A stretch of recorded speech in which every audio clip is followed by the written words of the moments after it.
Hi everyone, I'm Nicole Herrick DIY and this is my mum, Christine Herrick DIY. She's the reason I know how to work out how to do pretty much anything in life. So today we're going to show you how to set up the Moebot S10 robot lawnmower, and we'll also give it a bit of a review, see how it goes on your typical Aussie lawn.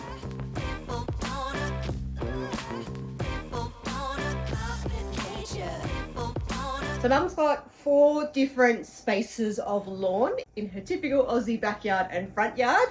So this will be a really good indicator of how you can set it up with the different zones and never have to mow ever again. What do you reckon, Mum? Oh, that'd be good. Bring it on.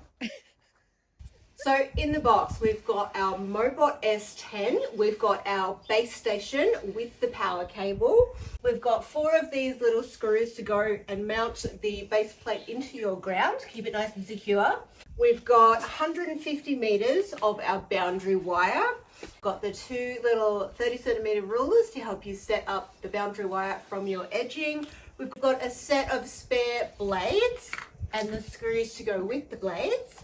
We've got a set of 4 connectors, so if your boundary wire happens to get cut at one point, which can happen, it's totally normal, you just reconnect it using these connection points. And we've also got 100 of these pegs to securely place your boundary wire in the ground. All right, let's get this set up. All right, so we want to give this a bit of a charge tonight so that we can go outside and set this up tomorrow. So we're going to see if we can charge this without setting up fully. So we've got the power cable and we've got the base charger here. So we flip up the back part just by pushing that forward. We come up through here, up in there. Yeah. Okay, through here. Okay. So this little thing here, this winds onto it. So there's a little pin up that has to go, so you can't put it in the wrong way. And the pin up is up the top of it. Okay. Now you can feel it push in. Just got to go exactly in the holes. And now we tighten it up. Put that back down. We've got power.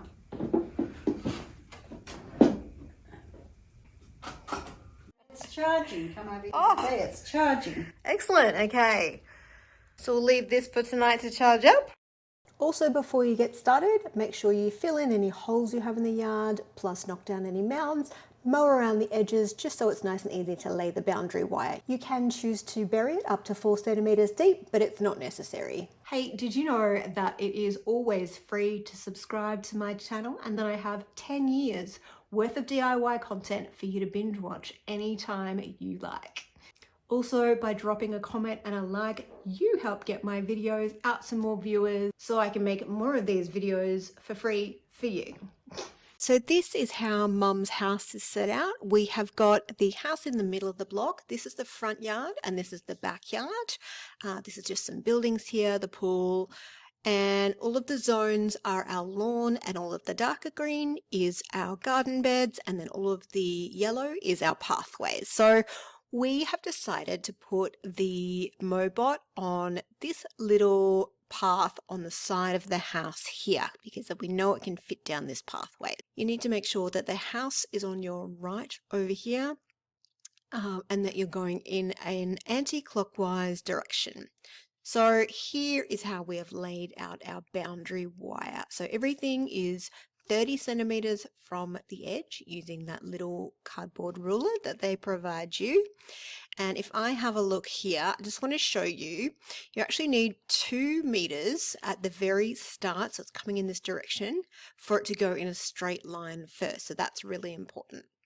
Now, when the Moebot comes out, you do actually need enough space for it to come out, do a U-turn, and then start along its journey. So you need a little bit of space here. If it's just very, very narrow, then that won't work. Ours is probably 1 meter wide here. Okay, so our loop comes down and around through our first zone, and then it cuts across the path here, and we have a 50 centimeter gap here. And anything between about 50 centimeters and I think it's about 1.5 meters If the wires are close together like this, then the mower will not actually mow whilst it's crossing that. So it's recommended to put it at about 50 centimeters distance apart. It will drive across the path, but the razors will not be spinning as it's driving across the path. And then it comes into zone 2, and then it can come back across the path, and then the Moebot will be able to come up here, traveling along the side pathway here into the front gardens. So we'll do this lawn, come around here, and then do this lawn. Now, you need to continue the wire in your circuit to come all the way to the back of the base unit just here. Once it's actually finished in doing its last zone, it will actually travel back this way towards the base unit. So it'll go all the way around here, and then back to home and start charging again. And I want to zoom in actually and just show you all of these corners, because the corners are important. None of the corners can be as hard as 90 degrees. You need to taper each of the corners so they can be wider corner, a more obtuse corner than 90 degrees, but they can't be a harsh 90 degrees. You need to give a little bit of a curve or like just an extra little dash to help it turn corners. Now, I just want you to note how we've done it on the path here. Because this path has cracks in it, we've made sure that we sort of, instead of going across the path in the middle there, we've gone around the corner and then through the first crack, up and around this edge, and then we've come back through the next crack. So we've got our gap for it to come through and then back around, and that way we've been able to sort of bury those within there so that nobody will trip on them. Say if this was a terraced garden and you wanted to be able to do this section but not actually travel to it, you wanted to be able to pick it up, put it there, and for it to just do it, you can create an isolated section by changing your wires here to be 1 centimeter apart. So by having them 1 centimeter apart, it basically blocks off this section, but it still keeps a zone that's separate. I hope that makes sense. You can also do that if you don't have the space for it to drive up the side of your house. You can have them 1 centimeters apart over here and just send it to do the back sections, and then whenever you want it to do the front, just pick it up, pop it out in zone 3, for example, and it will do zone 3 and 4, and then it will send you an alert on the app once it's done, and you can go and manually put it back on the charging station. Likewise, if you have a palm tree, we could do a little diversion. So you would come down this way, come all the way around, and then just come 1 centimeter apart from this first line, all the way up, and then back around. So that's how you create a little section where you want it to not mow. It can still mow over the top of this. It will just ignore these because they're so close together, and it basically cancels this section out. Anything that's 1 centimeter apart, it basically won't see those. So that's how you create isolated garden beds that might be in the middle of an existing lawn. Another thing to keep in mind when planning your location for where to actually put the base station is how close you are to your Wi-Fi. So my mum lives in a very rural area where the Wi-Fi signal isn't so great. We know that the modem is here, so we're very, very close to the house here. We were thinking of starting it over here, but there's just not going to be that right Wi-Fi signal, so that's not helpful. It doesn't actually matter if you don't have Wi-Fi. You can just run everything straight off the base unit and not worry about using the app. You can still set up your schedules and everything. Okay, let's lay this boundary wire. So place down your base where you're going to pop it. It could be on grass, that's totally fine. Feed your wire into the front hole section just here, and then bring it up through the back. And then we need to expose about 1 centimeter of the wire. So just using a Stanley knife, cut around the plastic part of the wire and then expose it by pulling off that plastic part. And then just twist your wires with your fingers, open the red positive side and clamp it into that section. Now start rolling out the wire, and you want to make sure that you've got that 2 meters in a straight line from the very start at least. Then we can use our 30cm rulers and go around the edge of all of the lawns. Use the pegs and a mallet if you need to, or a hammer, and do nice taut lines, making sure that our corners are nice and either rounded or just not as hard as 90 degrees. It's much easier with two people. Okay, now we've completed our circuit, gone all the way around the front, and we need to come back through the back of the base station. We're going to cut a little bit of extra wire so that we have enough to feed up through the bottom. And then we're going to do the same thing, stripping off about 1 centimeter of the sheath and feed it into the black spring clamp, which is the negative. And that completes our full electrical circuit. Okay, let's plug her in. I've got an outdoor power point just here. Turn her on.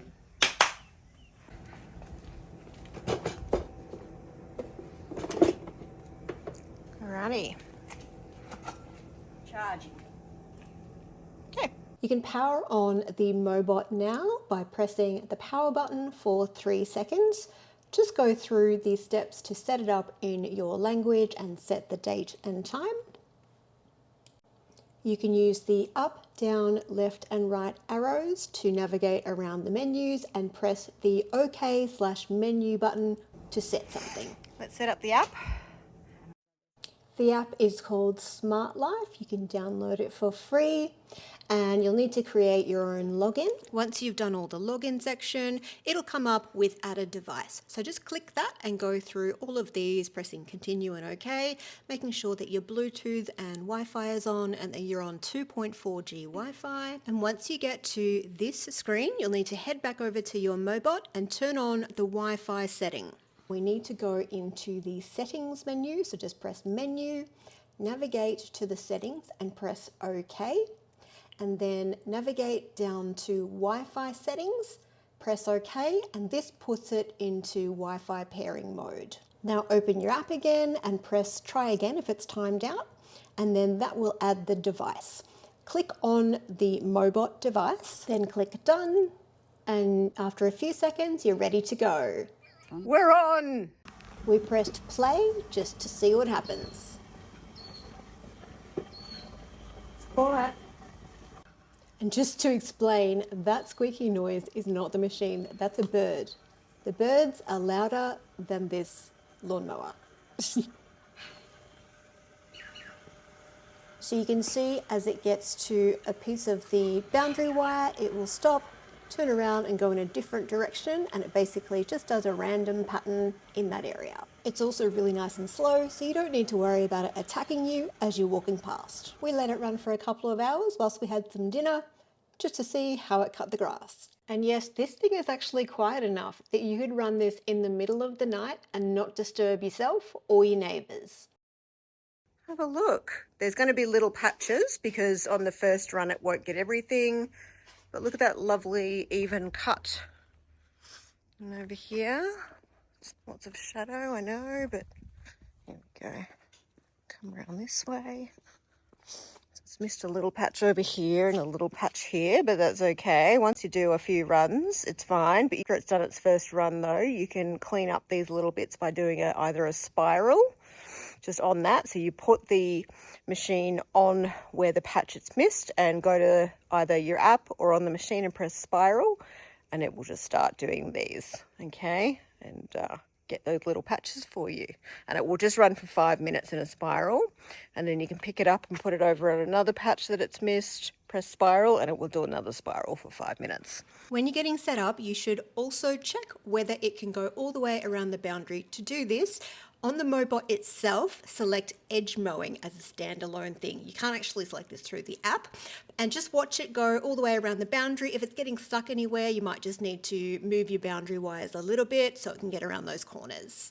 Now you might be wondering, how do I tell it which is each zone? So all you need to do is take a measuring tape and measure from the front of the base station along the boundary wire to the start of each zone. So the first zone has to start at 0, so this will know that it's zone 1.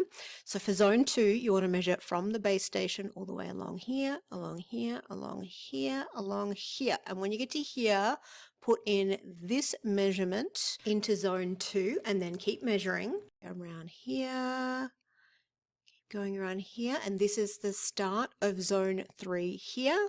And then if you continue on, this is the start of zone 4 here. You'll also need to add a percentage for each of your zone. This is basically how big each parcel of lawn is compared to the overall space. So mums are roughly all equal, so we've put 25% in for each, but you might have one lawn that is 50% and then another 2 lawns that are 25% each. All right, let's set up a schedule. Now this is the beautiful part of a robot lawnmower, having a schedule set and it just goes and does its thing.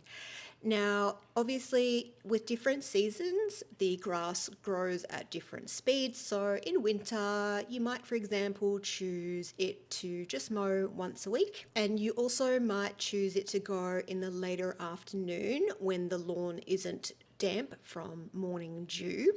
But in summer, you want to make sure that you're perhaps doing it once every second day, maybe it's once every day, and you want to make sure it's not mowing in the hottest part of the day. So in summer, I'd probably recommend the early morning to send it out for a mow, or in the middle of the night. Now you'll also need to estimate how much time you want it to spend mowing all the different parts of your lawns. So we think about 2 hours should be enough to get all of mum's lawns done. So I'll let you sort of use that as like a rough guide. If your lawns look about the same size, or if they look smaller or whatever, try a bit less time. If they look bigger, try more time.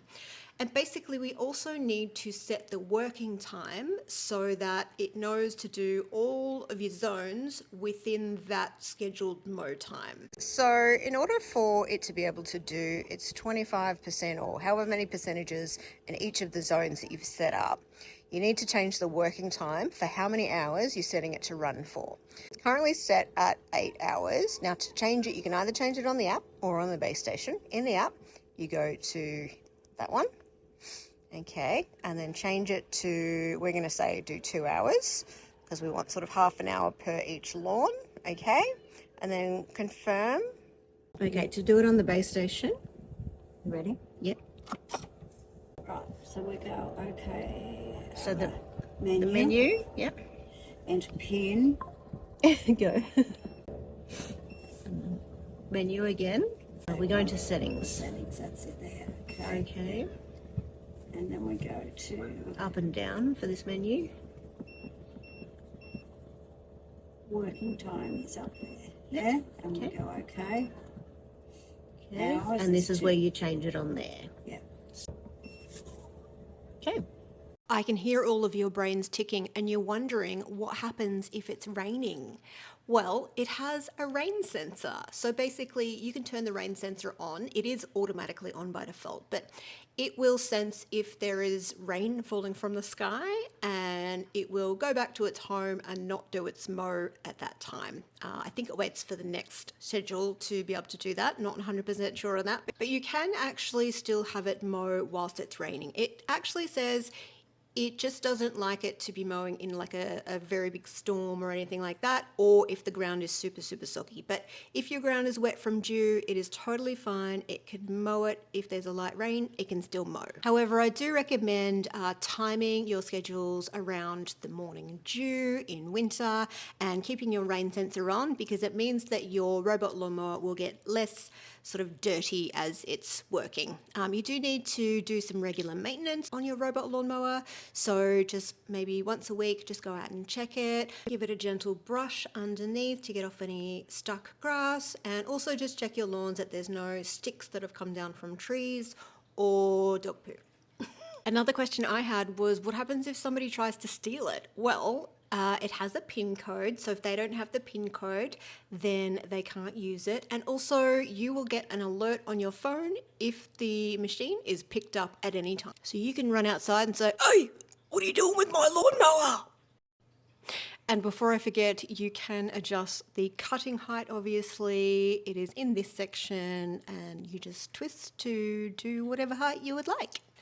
All right, so I know that you all have one last question, and that's, is the Moebot S10 any good?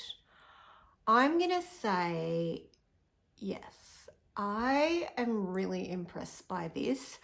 I think technology of robot lawnmowers in general over the last few years hasn't been that great. It's, been a bit hit and miss and lots of bugs for things to work out. And sure, I think there are still some bugs that will need to be worked out in the whole robot lawnmower space. I think the S10 is at a really good point where it's actually like viable to just go out and buy one now. Another big factor for me buying this was that it's an Australian company. And also, it's a really good price point. Like, I had a look at lots of different brands, and this one was the best value. In Australian dollars, it is just over $1,000, which it might sound like a lot, but if you're the main lawnmower of your household and you have a big yard like mum's, if you factor in like all of those weekends that you have to spend mowing the lawn and cleaning your machine and charging your batteries or getting petrol and that kind of thing, it makes it so worth it. And why wouldn't you? Like, have that time back, especially if you have a family and you want to be spending time with your kids or your grandkids, don't worry about mowing the lawn. Just grab a robot lawnmower and let it take over that. There's a 2-year warranty on these things, and they also have a really good support. And you can upgrade the batteries if you want a longer running battery. And you can also download any of the latest software releases that has a USB port that goes into the back. So it will also like work out more bugs if there's like little things that it thinks it can do better.